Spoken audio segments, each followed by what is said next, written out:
Are you lost too? He turned his head slowly. Standing 2 feet away from him was a little girl. She was small, maybe 4 or 5, with thick braids that had clearly been neat at the beginning of the day, but were now slightly unraveling on the right side. She had a pink rolling suitcase almost as tall as she was, a backpack shaped like a turtle, and a yellow raincoat 1 size too big. She was looking at him with complete, fearless curiosity. No calculation. No threat assessment. Just genuine interest in another human being. The kind of look only children give. He glanced around the immediate area. No adult rushing toward her. No panicked parent nearby. Just the late-night crowd of Terminal C. Travelers slumped against luggage. Phones glowing against tired faces. A cleaning machine humming somewhere in the distance. "Where is your mother?" he asked. She pointed vaguely toward the airline service desk 30 meters away. "She's talking to the airplane people. Our flight got canceled. She told me to stay by the orange chair." She looked around with a small frown. "But there are a lot of orange chairs." He almost smiled. "I've been walking for a little bit," she added, with the gravity of someone confessing something significant.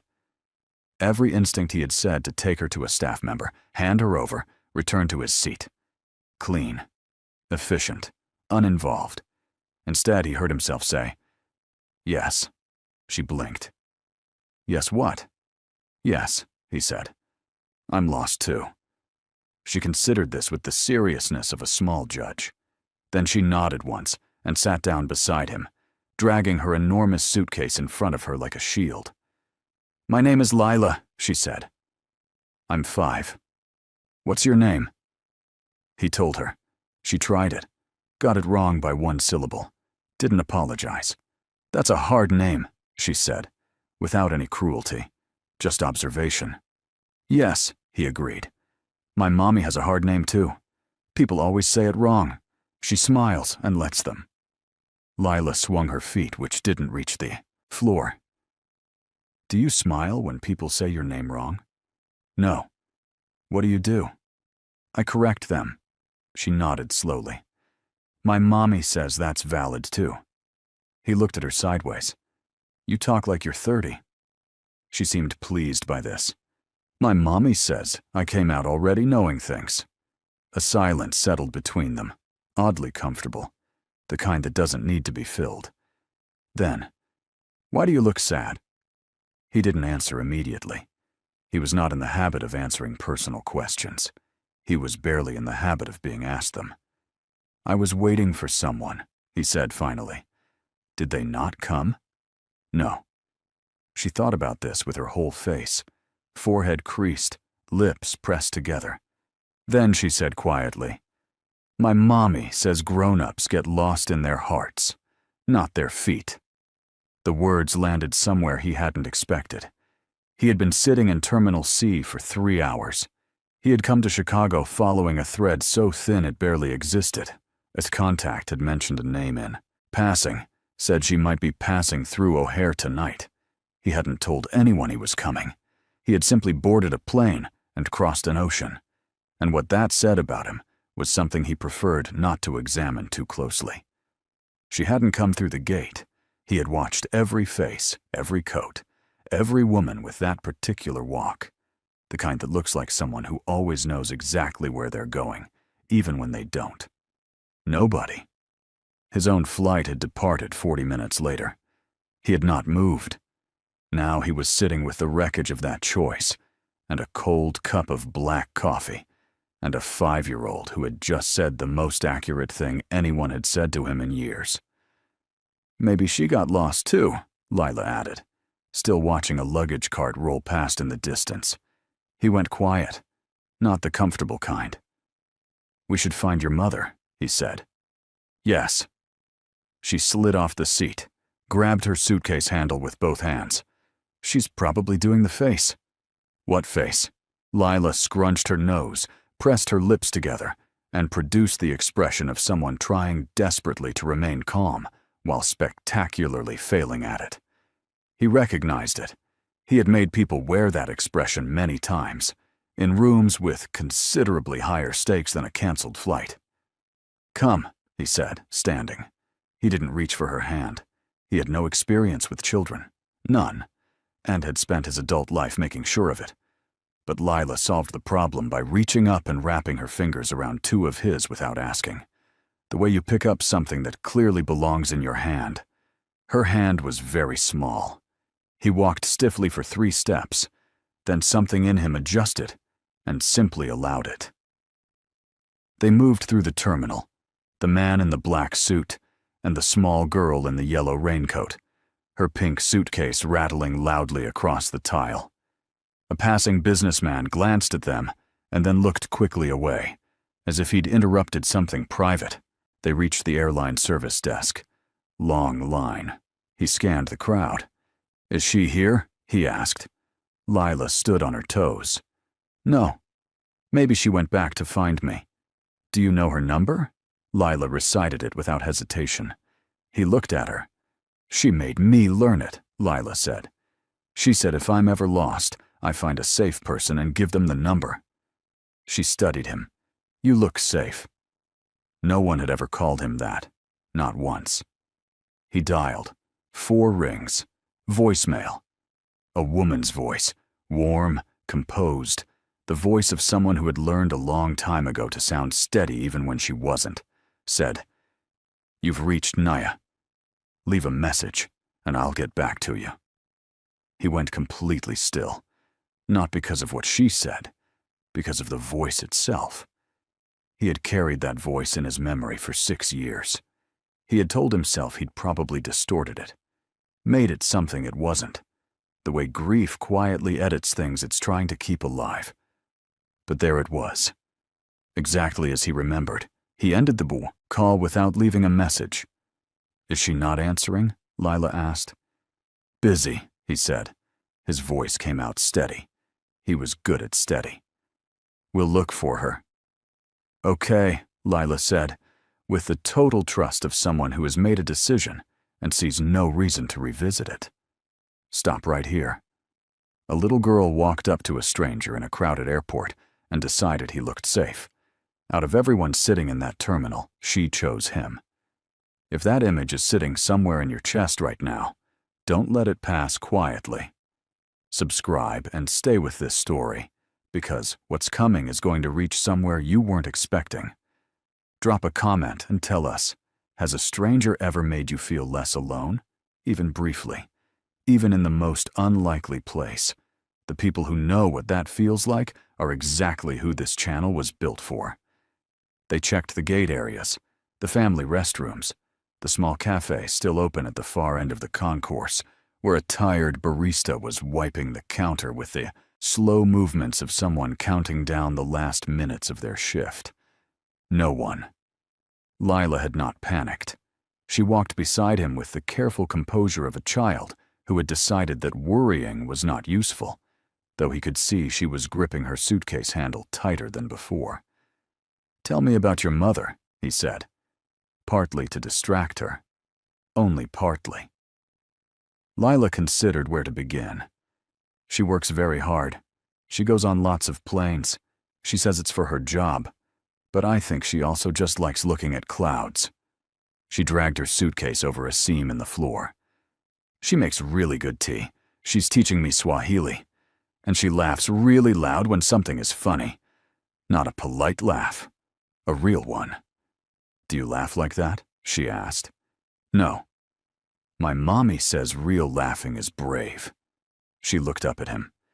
"Maybe you just need more things to laugh at." He didn't answer. But something in him moved, like a door opening a crack in a room that had been sealed for a long time. "What does she look like?" he asked. He kept his voice entirely neutral. "She's tall, dark skin. Her eyes are really pretty. Her hair is big and soft," Lila thought. "And she always smells like orange soap. Not fake orange, like real ones." He slowed almost imperceptibly. Something moved through him that he didn't examine. "She sounds like someone worth knowing," he said quietly. "She's the best person," Lila said without hesitation. She also makes jollof rice that makes your eyes close when you eat it. She glanced at him. Do you like jollof rice? I've never had it. Lila stopped walking and looked at him with the full weight of 5.5 years of accumulated life experience. That's sad, she said. He almost laughed. Not quite. But the closest he had come in a long time. They found the food court near the central hub, still partially lit. A few travelers scattered at tables. He steered them to a seat with clear sight lines to 2 different walkways, and sat with his back to the wall, out of a habit so old he no longer noticed he was doing it. Lila climbed into the seat across from him and propped her chin in both hands. You look like you're thinking very hard, she observed. I am. About finding my mommy? He said nothing. She accepted his silence with the equanimity of someone who has spent 5 years learning that adults don't always answer, and that this is their problem, not yours. Are you hungry? He asked. A little bit. What do you want? She thought about it with appropriate gravity. Hot chocolate, and something with cheese. He returned from the kiosk with hot chocolate, a cheese pretzel, and a bottle of water. Because he had no idea what children were supposed to drink, and water seemed like the safest guess. Lila wrapped both hands around the cup and took one small, careful sip. Good, she announced. She ate her pretzel in pieces, tearing each section with great precision. He watched the walkways. Do you have kids? She asked. No. Do you want them? I haven't thought about it. She found this answer insufficient. Why not? I didn't have time. My mommy didn't have time either, she said. But then she had me. A pause. She says I was a surprise, but not the scary kind, the good kind. He looked at her carefully. How old are you? He asked. 5. 5 fingers. Patient with the question. 5.5 almost. He was quiet. Outside the terminal windows, the storm had picked up. Rain moved sideways across the glass. Runway lights blurred and shifted in the wet. Do you have a dad? He asked. He kept his voice entirely even. Lila picked at her pretzel. My mommy says my dad is a story she's not ready to tell yet. Silence. She said when I'm older, Lila added. Then she looked up at him. Why are your eyes doing that? Doing what? They got big. Grown-ups' eyes don't usually go big. He looked away, back to the walkways, a story she's not ready to tell. He was a man who operated in certainties, data, verified facts, before action. He had nothing concrete here, only a sequence of small things pointing somewhere he wasn't ready to name. He would not build a conclusion on this. He was not that kind of man. But his hands were very still on the table in the specific way they went still when everything inside him was moving very fast. Let's find your mother, he said. Have you ever stood in front of something? A moment, a single sentence, a face you weren't prepared for, and felt the structure of everything you thought you knew shift underneath you? Not collapse, just shift. If you've ever loved someone and lost them in a way you couldn't explain even to yourself, this comment section wants to hear from you. Not the polished version, the real one. Subscribe if you've been here long enough to know this is where people come when they want to feel something true. Silence right now would feel like walking away from your own story. They moved with more urgency now. Lila matched his pace with small, quick steps, her hand back in his, her suitcase rattling loyally behind her. She had stopped chattering. She seemed to sense, the way children do, that something in him had changed, and that the change required quiet. She'll be near the help people, Lila said after a while. She always goes where the help people are. She says, find the person whose job it is to solve the problem. Smart, he said. She's the smartest, Lila said. Then, after a pause, she's also been a little sad lately. She thinks I don't notice. He looked down at her. What makes you think she's sad? he asked carefully. Lila shrugged one shoulder. She gets a look sometimes, when she's not talking, like she's thinking about something far away. She glanced up at him. Do you know that look? He said nothing. I think everyone has someone they think about like that, Lila continued, with the calm authority of a philosopher who happens to be wearing a turtle backpack, even when they don't say it. He looked straight ahead. How long has she had that look? He asked. Lila thought about it. Always, she said simply. For as long as I can remember. The information desk was near the central hub. A woman in a navy blazer was speaking into a radio, with the efficient calm of someone managing their 15th minor crisis of the night. He stepped forward. There's a missing child alert already filed, he said. She's here. Her name is Lila. Her mother should be somewhere in this terminal. The woman looked at Lila, then at him, then at her screen. Relief loosened her shoulders visibly. We do have an active alert. She picked up her radio. Can I ask your name, sir? A pause. Tell her someone found her. The woman blinked, then relayed the message. A brief response came back through the static, too fragmented to make out clearly. But the woman's expression shifted in a way he noticed. A small, involuntary thing, like a person who has just heard something unexpected. Lila looked up at him, looked straight ahead. The family assistance room was 5 minutes away. He had walked into rooms where the outcome could have ended his life and had not slowed his pace. This was a room with a woman and a child and a canceled flight. He did not slow down now, but he was aware of everything.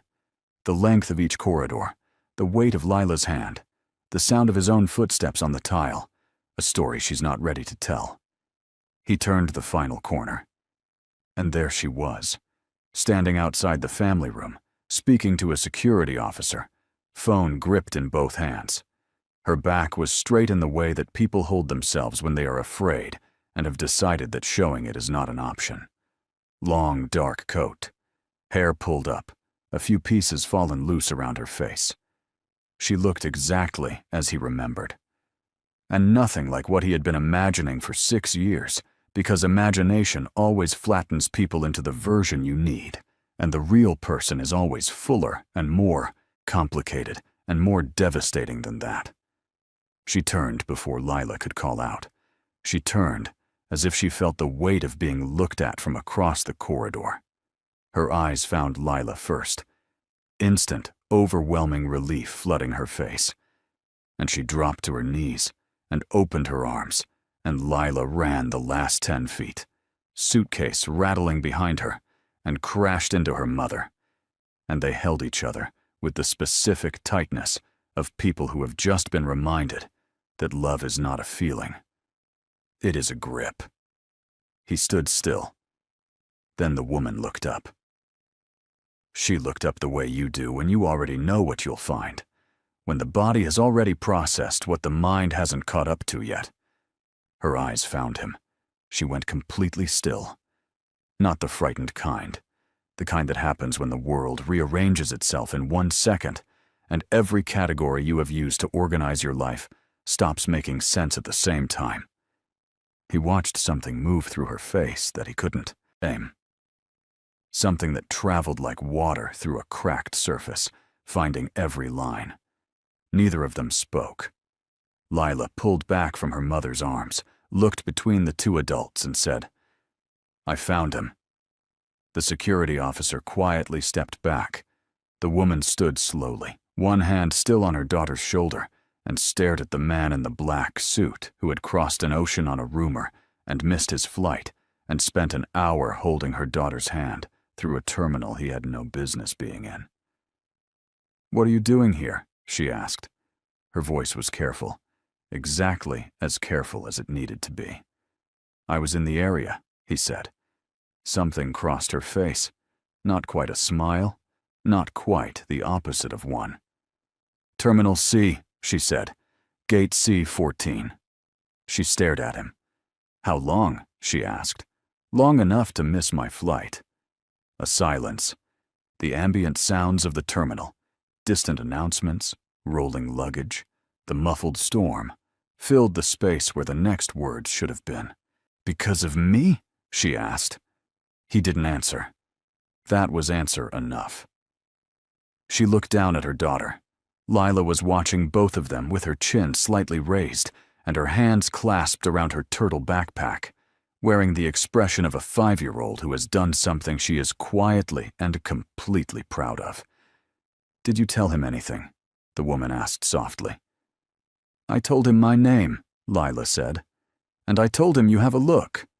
The woman closed her eyes briefly, opened them. "What look?" "The one," Lila said simply, as if this required no further elaboration from anyone. The woman looked at him again. This time, the careful composure had shifted slightly. Not falling, just no longer sitting perfectly in place, the way a mask shifts when the person wearing it gets tired. "Can we sit down?" she said. "This is the moment where you need to take a side." He crossed an ocean on a rumor, sat in an airport for hours, and missed his flight. All for a woman who walked out of his life 6 years ago without a single word. She built an entire life in his absence. And now they're standing 10 feet apart in a midnight terminal with a 5-year-old between them who has already decided how this ends. Who do you think carries more of the weight here? Who had the right to make the choices they made? Drop your position in the comments, because this conversation is going to be something. Subscribe if you believe the most complicated love stories are the ones most worth following. They found seats near the large windows at the far end of the concourse. Outside, the storm pushed rain in sheets across the glass. Runway lights dissolved and reformed in the wet. Somewhere in the dark, a plane was making its slow, patient way through the night, wing lights blinking red and white. Lila sat between them. She had pulled her turtle backpack into her lap and was hugging it against her chest, her eyes moving quietly between the two adults, like someone reading a book. They have been waiting, a long time to reach. The woman was looking at her hands. He was watching the window. "How did you find out I was here?" she asked. "A contact. Someone mentioned your name. And you came." "Yes," she exhaled. "From Seoul." "Yes." She nodded once, filing it away. "I called your number," he said, "when we were looking for you. Lila gave it to me." The woman looked at her daughter. "You gave him my number." "He looked safe," Lila said again, with total unshakable confidence. The woman looked back at him, and something in her expression broke at the edges. "She's right," she said quietly. "You are. You always were. That was never the problem." "Then what was?" he said. Not a question. The quiet, final kind of statement that expects an answer. She looked at Lila. "Baby," she said softly, "can you take your suitcase and sit by that big window and count how many airplane lights you can see?" Lila looked at the window, then at her mother. "Will you still be here?" "I'm not going anywhere," she said. Lila slid off the seat, took her suitcase, walked to the window, pressed her forehead against the glass, and began to count. 1, 2. The woman turned to face him fully. "I left because I found out I was pregnant," she said. He said nothing. I sat with it for 3 days. Tried to think clearly and couldn't. Your world. The risk. Not of you. I knew you. I knew exactly how far you would go to protect something you loved." She paused. "That was exactly what scared me. Not that you'd fail. That you'd succeed. I didn't want her to grow up in the middle of all of it. Even with your protection. Even if it held perfectly." She looked at her hands. "I wanted her to have a life that was hers. Without the weight." He was quiet for a long moment. "You made that choice alone," he said. "Yes." "Without telling me." "Yes." "That wasn't yours to make alone." "I know." Her voice didn't flinch. "I've known that for 5 years. I don't have a defense for it. I made the choice I could make, at the time. She looked at him steadily. And I have carried it every single day since. From the window, Lila's small voice drifted back. 7. 8. I see a big one. Neither of them looked away from each other. She knows about you, the woman said before he could ask. Not everything. Pieces. She knows someone helped me once. Someone who... She stopped. Someone I didn't stop thinking about. She said the last part quietly, like something being admitted after a long time under pressure. He let that sit. What do you want to do? He asked. She looked at him for a long time. I want to stop running from the answer to that question, she said. Then stop, he said. She looked at him the way people look when they want to believe something is as simple as it sounds, and know from experience that it isn't. It's not just us, she said. I know. There are people in your world who would look at her and see a leverage point. I know that too. So how? I'll handle it. He said. That's exactly what I was afraid you'd say. Because it's true. Because you believe it's true, she said. And you've always believed it. That's not the same thing. He looked at her. Has anything happened to you in 6 years? Anyone who found you, who came for you, who made you feel unsafe? She paused. No, she admitted. Because I made sure of it, he said quietly. She stared at him. You were watching, she said. It wasn't entirely a question. I stopped looking for you after 2 years, he said. I didn't stop making sure you were safe. The silence that followed was a different kind than all the others. Not the silence of absence, or accusation, or old pain. The silence of something being understood for the first time. At the window, Lila announced, 13. No, wait. 12. One of them is a car.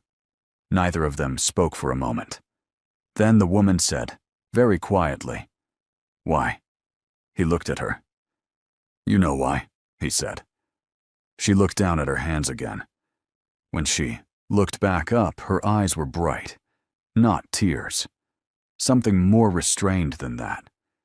The specific brightness of a person who has been holding something for so long, they've forgotten what it feels like to put it down. What happens now? She asked. That depends on what you're willing to do, he said.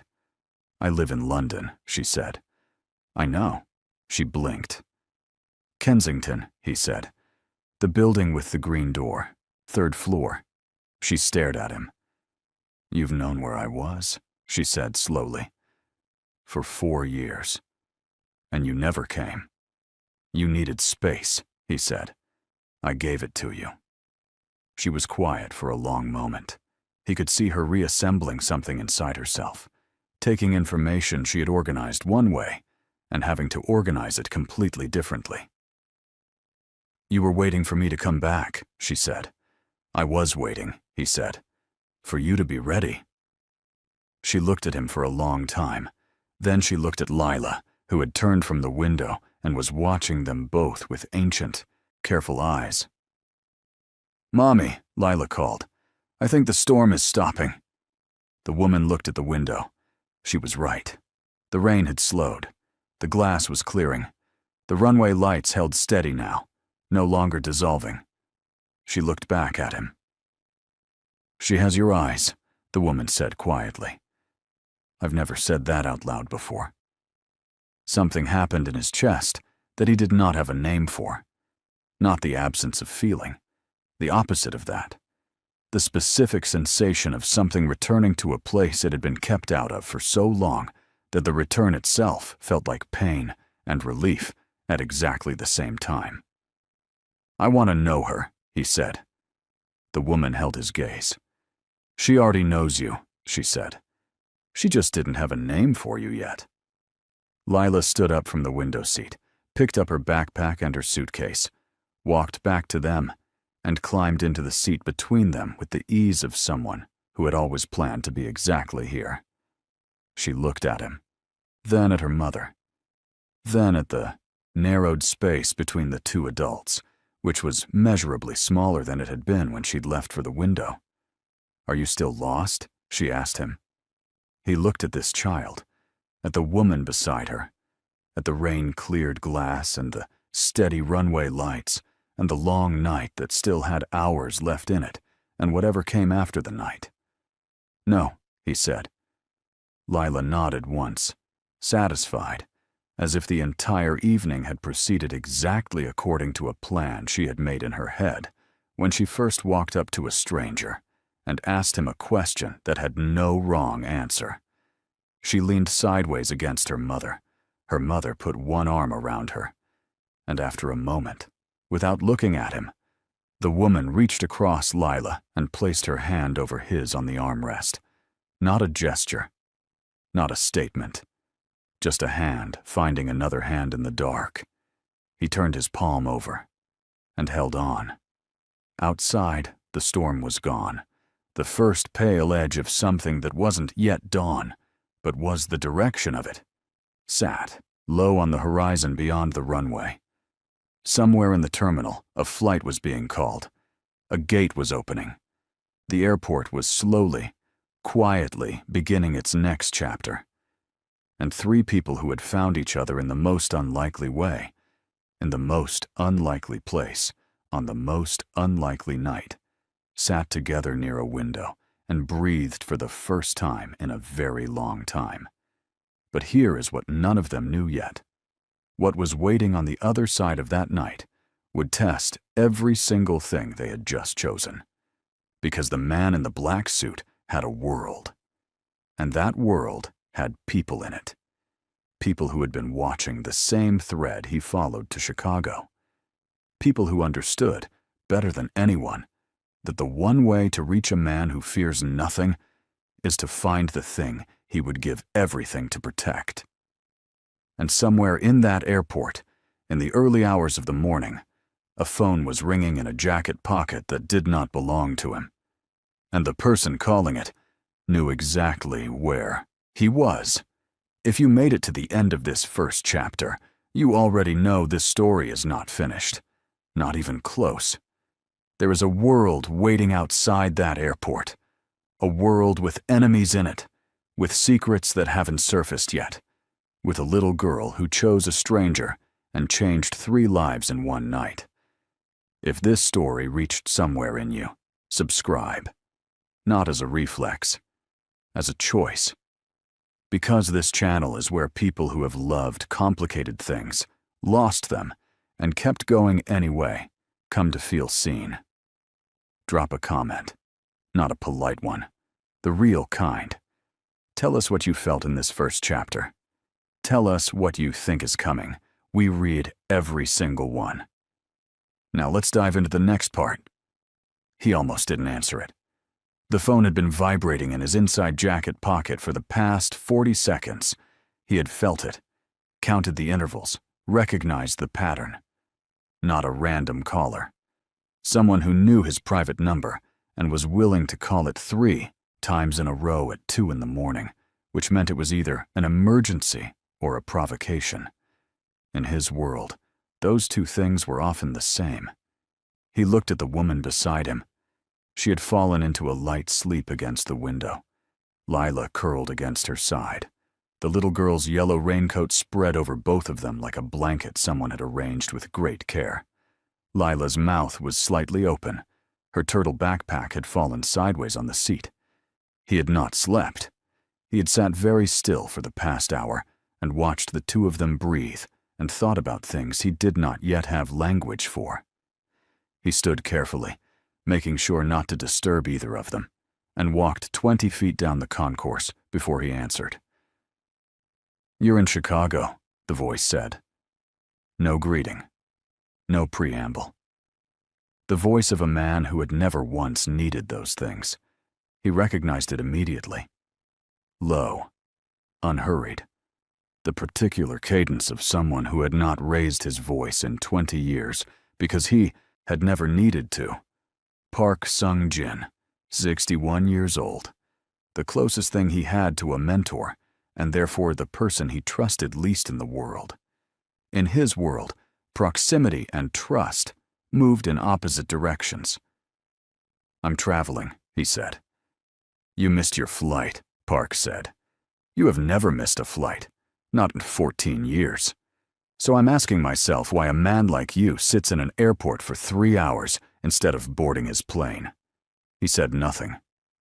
"And then I ask myself," Park continued pleasantly, "whether this has anything to do with a name I heard you say once, a long time ago, in a conversation you thought I wasn't listening to." The concourse was quiet at this hour. A cleaner moved slowly at the far end. Somewhere overhead, the ventilation system breathed. "What do you want, Sung-jin?" he said. "I want you in Seoul by Friday," Park said. "There's a situation. It can't wait, and it cannot be handled at a distance." A pause, the deliberate kind. "And I want to make sure that whatever you think you found tonight doesn't become a liability." The word landed the way Park intended it to, placed, not thrown. "I'll be in Seoul by Friday," he said. "Good." Another pause. "And the woman?" "Is not your concern." "Everything that affects you is my concern," Park said. "That's why you're still alive. Think carefully about what you're doing. A man in your position, with your profile. If someone finds out you have a weakness, they won't come for you. They'll come for her." The line went quiet. He stood in the concourse for a moment after the call ended, phone in his hand. Then he looked back down the terminal toward the window, where the woman and the child were sleeping. Park was not wrong about the risk. He was never wrong about the risk. That was what made him dangerous. He identified threats accurately and addressed them without sentiment, and the distance between identifying a threat and eliminating it was very short in his world. The question was whether Park saw the woman and the child as a threat to him, or as a threat to Park's own carefully maintained structure. He thought he knew the answer. He walked back to the seats and sat down. The woman stirred at his return, her eyes opening halfway.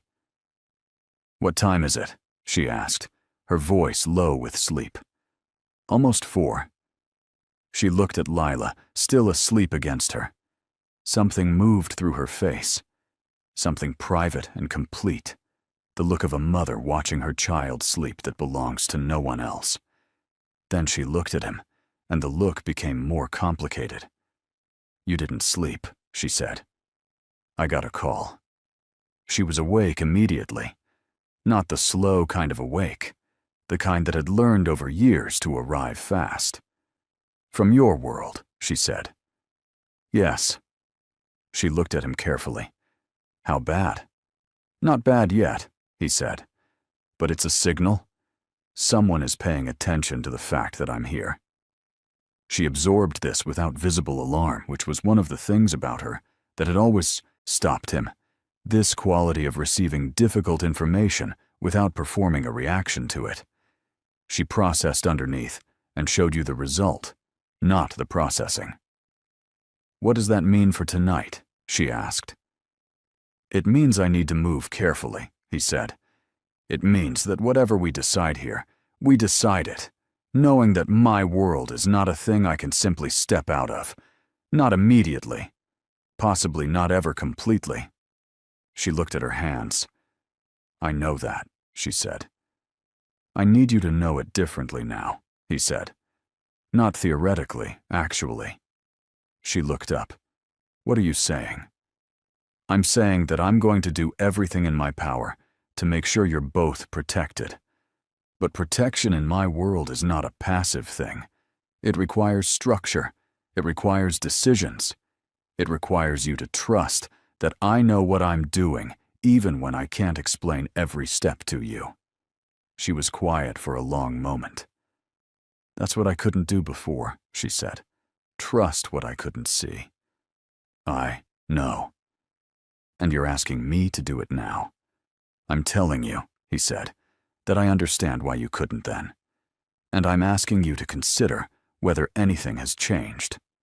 She looked at him steadily. "Has anything changed?" "Yes," he said. "I have." She searched his face. He let her look. He had nothing to hide tonight. How? She asked. He thought about how to say it honestly. He was not practiced at this. He was practiced at precision, at strategy, at language that did exactly the work required and nothing more. But this required something different. I spent 6 years telling myself I had moved past it, he said. I built things. I worked. I was efficient. I was effective. And none of it, he paused, none of it felt like it was for anything. I didn't understand that until tonight, until a 5-year-old sat down next to me and held my hand, and I couldn't think of a single reason to let go. The woman didn't move. She does that, she said softly. She finds the thing people need, and she just offers it. She's been doing it since she could walk. Where does she get it? He asked. The woman looked at him for a long moment. Her father was the bravest person I ever met, she said, and the loneliest. She got his courage and decided to use it differently. He went very still. Outside the window, the sky had thinned from black to a deep, dark blue. Not dawn yet, the suggestion of it. She's mine, he said. He said it quietly, not as a question, not as an accusation, just as a fact being spoken aloud for the first time. Yes, she said. And you were going to. I don't know what I was going to do, she said, and her voice cracked slightly on it, the first crack of the whole night. I told myself I was protecting her, and I was. I was also protecting myself from having to come back and face what I'd done, and face what I still felt, and face you standing in front of me like... She stopped. Like what? He said. She looked at him. Like someone I never stopped loving, she said, even when I was furious at myself for it. The words sat between them in the quiet of the terminal, enormous and plain. He reached across and took her hand. Not a gesture, not a statement, just a hand finding another hand, the way his daughter had shown him it was done. Without ceremony, without condition, because the person beside you needs to know you are there. She looked down at their joined hands. Then she turned her palm over and held on. Have you ever been so afraid of losing something that you destroyed it yourself, just to control the ending? Have you ever carried a choice for years that you knew was wrong and right at the same time, and had no idea how to put it down? If this moment is sitting somewhere in your chest right now, you're not alone in it. This community was built for the people who have loved at full cost. Subscribe if you've been here long enough to know that. And drop a comment, a real one, not polite, the kind you'd leave if no one was watching. We read every single one. They sat like that as the terminal slowly filled with the first sounds of the early morning. Gate agents arriving, luggage carts rolling, the lights brightening overhead as the airport shifted from its nighttime quiet into its daytime self. Lila woke at 5, with the immediate alert eyes of her father and the composure of her mother. Sat up, assessed the situation. Her mother's hand in the hand of the man from last night, her turtle backpack still present, her suitcase still standing, and nodded once as if confirming that things had proceeded as expected. "Are we getting breakfast?" she asked. The woman laughed. It was the real kind, the loud, unguarded kind, the kind that didn't ask permission, and it moved through the terminal like light through a window, and he felt it land somewhere in the center of his chest and stay there. They found the cafe that had just opened. Lila ordered eggs with the butter on the side with the authority of someone who had been burned before. The woman ordered coffee, and he ordered enough food for both of them, and she looked at the plate when it arrived, and then looked at him and said nothing, which was its own kind of surrender. They ate in the comfortable silence of people who have moved past the part that required words.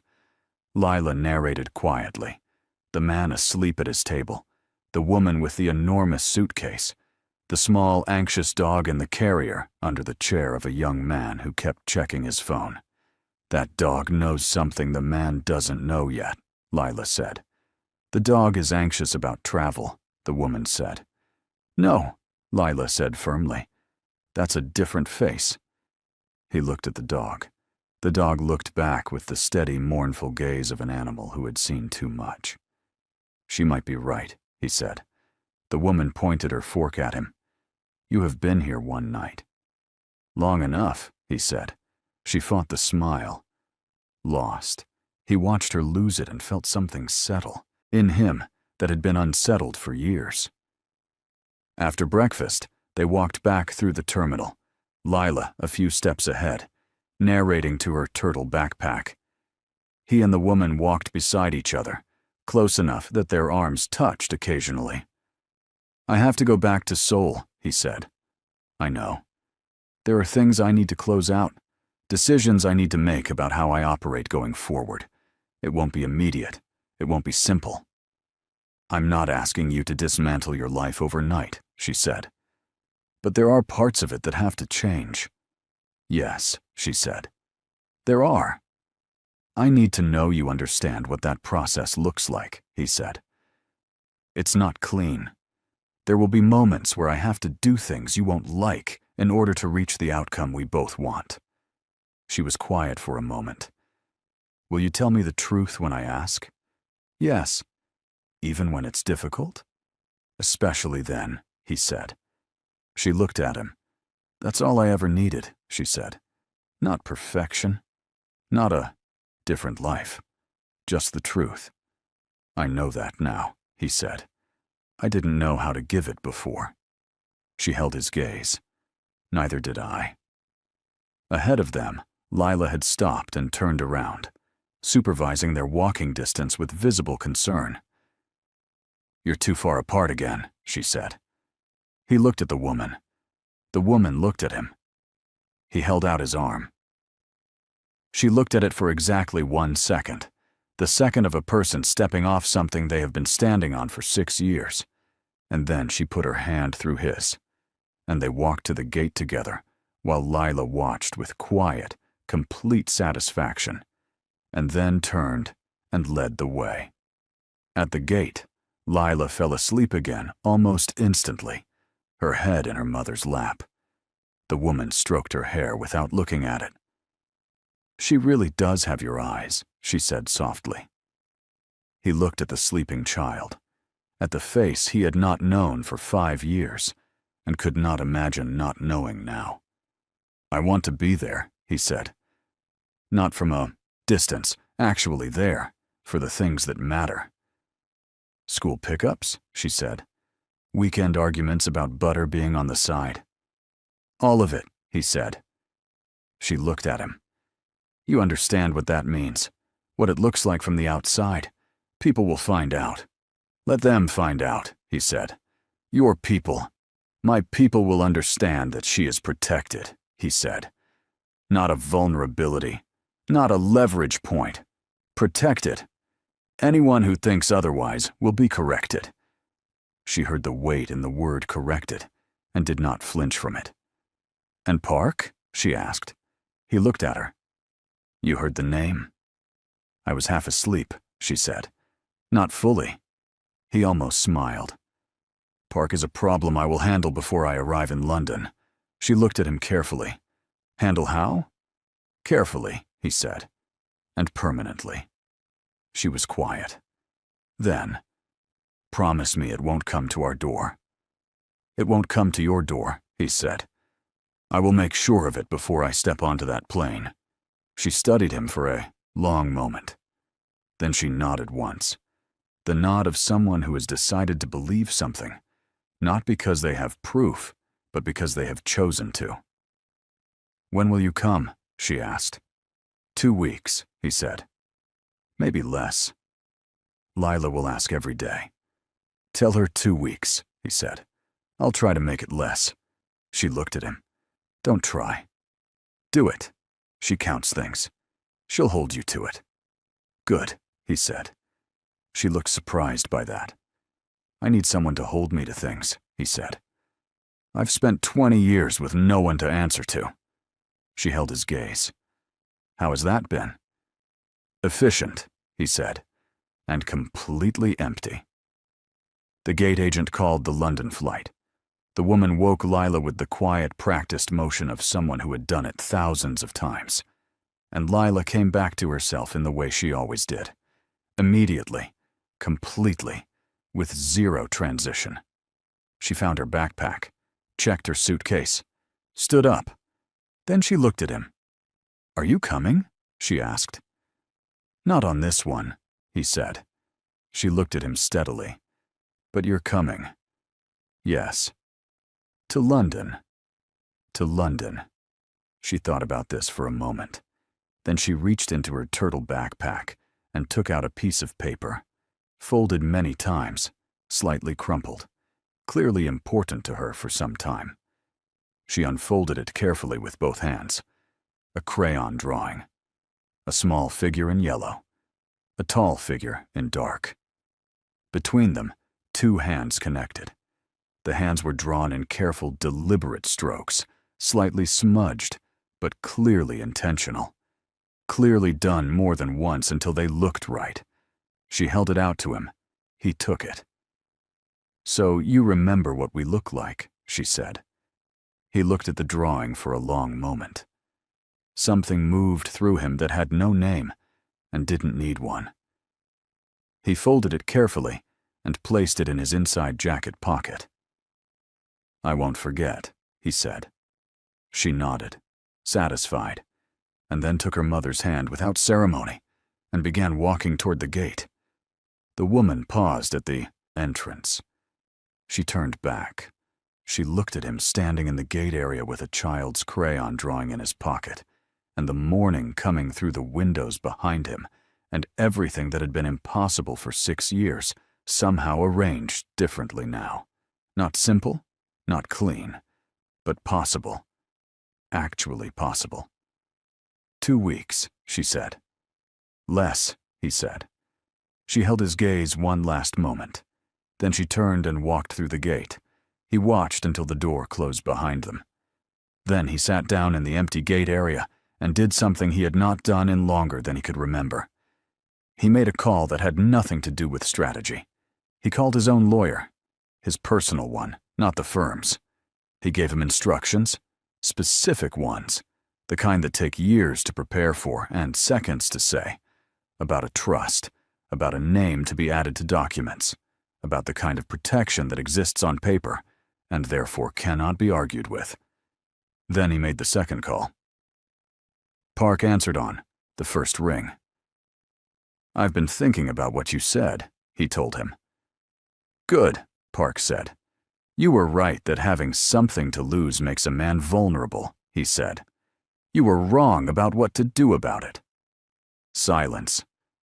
"I'm not removing the vulnerability," he said. "I'm making sure that anyone who looks at it understands that touching it is not a survivable decision." A long pause. "That's a significant shift," Park said. "Yes," he said. "It is. And if I told you I had concerns about the stability of that position, I would tell you," he said quietly, "that I have concerns about the stability of anyone who shares those concerns. Are we understanding each other?" Another pause. Longer. "Perfectly," Park said. "Good. I'll be in Seoul Thursday. We'll close out the situation and then I have somewhere to be." He ended the call. He sat for a moment in the quiet of the empty gate. Outside, the sun had fully risen now. The runway was lit and clear, and the morning was doing what mornings do, arriving without asking permission, making everything visible that the dark had covered. He took the crayon drawing out of his pocket, unfolded it, looked at it. A small figure in yellow, a tall figure in dark, 2 hands holding each other in the middle, done in the careful, deliberate strokes of a 5-year-old who had decided what the picture should look like and had not stopped until it was right. She had made this before tonight, before she walked up to a stranger in a terminal and asked him if he was lost. She had already drawn the ending. He folded it back carefully and put it away. Then he picked up his phone and rebooked his flight. Not Seoul direct. Seoul, then London. 10 days, not 2 weeks.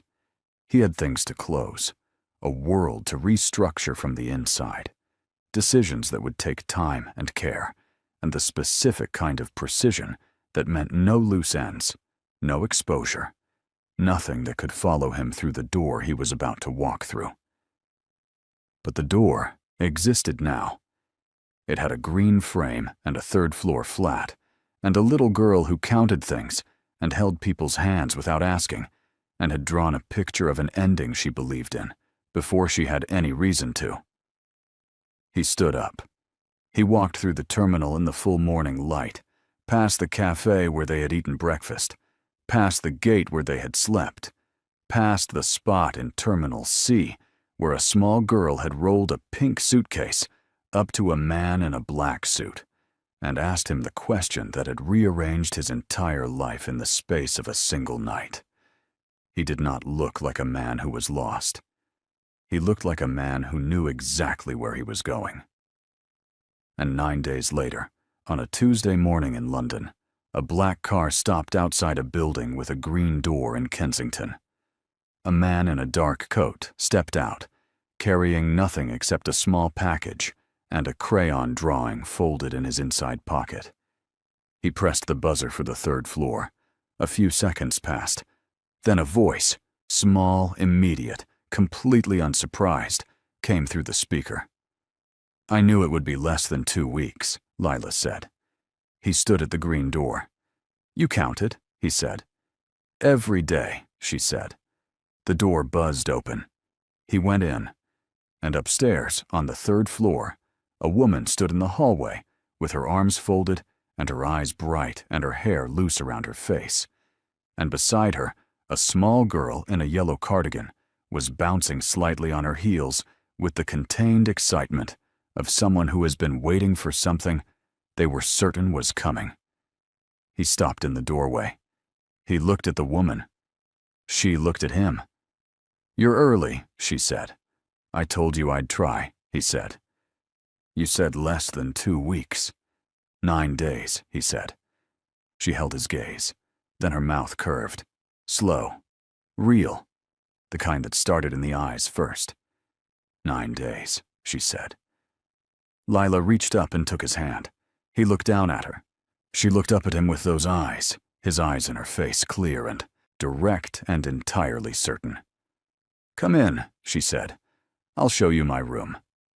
He stepped through the door. The woman closed it behind him. And outside, London carried on with its Tuesday morning.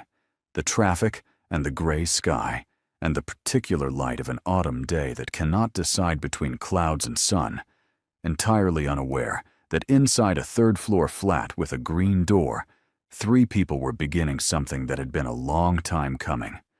Not perfect, not simple, but real and chosen.